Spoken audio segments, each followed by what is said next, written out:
Hello, नमस्ते सगळ्यांना. चला आज आपण पाहूयात कावीळचे लक्षणे, उपचार आणि त्यावर उपाय. कावीळ हे रक्तातील बिलिरुबिनचे प्रमाण वाढल्यामुळे होणारा आजार आहे, ज्यामध्ये त्वचा आणि डोळे पिवळे पडणे, गडद रंगाचे मूत्र, फिकट किंवा चिकणमाती रंगाचे मल, उलट्या, मळमळ, पोटदुखी आणि तीव्र थकवा ही लक्षणे दिसतात. हा आजार प्रामुख्याने यकृताच्या विकारांमुळे होतो. कावीळची प्रमुख लक्षणे खालीलप्रमाणे आहेत.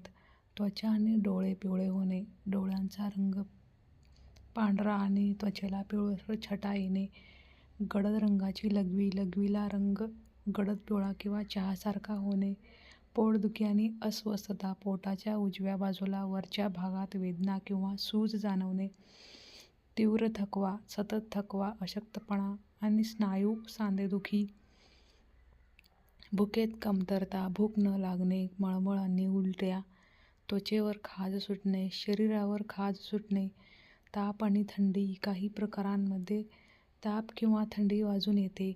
ही लक्षणे दिसल्यास त्वरित डॉक्टरांचा सल्ला घेणे आवश्यक आहे. वैद्यकीय सल्ला. कावीळमध्ये त्वरित हेपॅटोलॉजिस्टचा सल्ला घ्या, कारण हे यकृताच्या गंभीर आजाराचे लक्षण असू शकते. कावीळवर काही प्रभावी घरगुती उपाय. ऊसाचा रस. दिवसातून 2दा ताज्या ऊसाचा रस पिणे यकृताचे कार्य सुधारते आणि काविळीपासून लवकर आराम देते. मुळ्याचा रस. मुळ्याच्या पानांचा रस किंवा मुळा खाल्ल्यामुळे रक्तातील बिलिरुबिनची पातळी कमी होण्यास मदत होते. पपईच्या पानांचा रस. पपईच्या पानांचा रस 1 चमचा मधासोबत घेतल्यास यकृत आरोग्य सुधारते. हळदीचे दूध. कोमट दुधात अर्धा चमचा हळद टाकून रात्री प्यायल्यास यकृताची सूज कमी होण्यास मदत होते. काय टाळावे? तेलकट आणि मसालेदार पदार्थ, तळलेले पदार्थ, जंक फूड, जास्त मसाले असलेले जेवण, लाल मांस यकृतावर ताण आणते म्हणून टाळावे. अल्कोहोल आणि प्रक्रिया केलेले पदार्थ यकृताला हानी पोहोचवू शकतात. महत्त्वाचे टिप: हायड्रेशन. भरपूर पाणी पिणे खूप महत्त्वाचे आहे.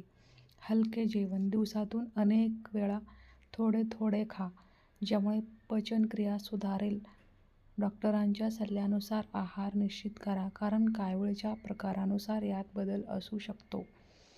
माहिती आवडल्यास चॅनलला सबस्क्राईब, लाईक आणि तुमच्या मित्रांना शेअर जरूर करा. Thank you.